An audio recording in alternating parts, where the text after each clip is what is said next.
دربار سلیمان علیہ السلام لگا ہوا ہے۔ بلقیس ملک سبا سے حاضر خدمت ہونے کے لیے چل پڑی۔ جب بالکل قریب آ گئی اور حضرت سلیمان نے اپنے درباریوں سے کہا کہ مجھے تخت بلقیس چاہیے، جنوں میں سے بڑا قوی ہیکل ایک جن نے کہا حضرت یہ خدمت میرے سپرد رہی، میں لے کر آتا ہوں، کب لاؤ گے؟ اس نے کہا کہ میں دوپہر تک لے آؤں گا۔ وہ کوئی 7 والی گلی میں نہیں پڑا ہوا تھا، وہ 1 مہینہ جاتے ہوئے لگتا تھا، 1 مہینہ آتے ہوئے لگتا تھا۔ کوئی چھوٹی سی ڈبیا ہو جیب میں ڈال کے لے آنا ہو تو پھر بھی 2 ماہ چاہیے، لیکن وہ تخت 60 ہاتھ چوڑا تھا، 80 ہاتھ لمبا تھا۔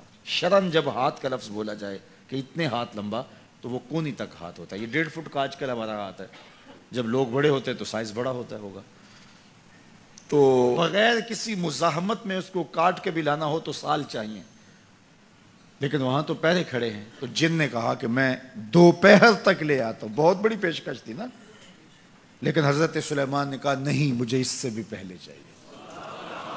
شان ہے نا، مجھے اس سے بھی پہلے چاہیے۔ وہ تو آ گئی ہے اور اس کے آنے سے پہلے چاہیے۔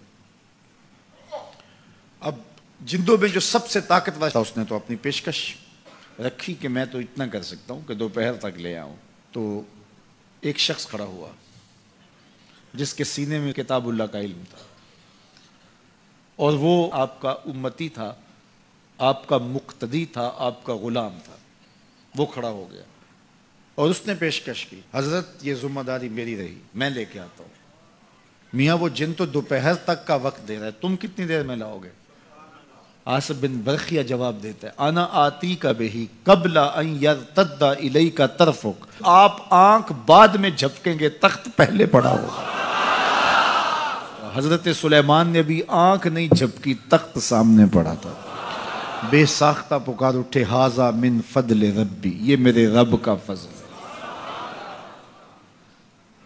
اب حضرت سلیمان علیہ السلام کے ایک درباری، آپ کے ایک مقتدی اور آپ کے ایک امتی کو اللہ نے یہ طاقت، توانائی اور شان دی ہے کہ 1 مہینے کی مسافت پہ پہروں کے حصار میں پڑا ہوا اتنا بڑا تخت آنکھ جھپکنے سے پہلے دربار میں حاضر کر دیتے ہیں۔ ہیرے اور جواہرات اس تخت کے ساتھ جڑے ہوئے تھے۔ لوگ تو وجود کے تحلیل ہونے کی بات کرتے ہیں، قرآن میں نظیر موجود ہے کہ اس کا ایک موتی بھی نہیں ٹوٹا۔ حضرت امام فخر الدین رازی علیہ رحمہ فرماتے ہیں، جب حضرت سلیمان کے مقتدی کی یہ شان ہے کہ آنکھ جھپکنے سے قبل اتنا بڑا تخت حاضر کر دیتا ہے، تو جس امام کے پیچھے مسجد اقصی میں حضرت سلیمان خود نماز پڑھی، اس مقتدا کی شان کا عالم کیا ہوگا؟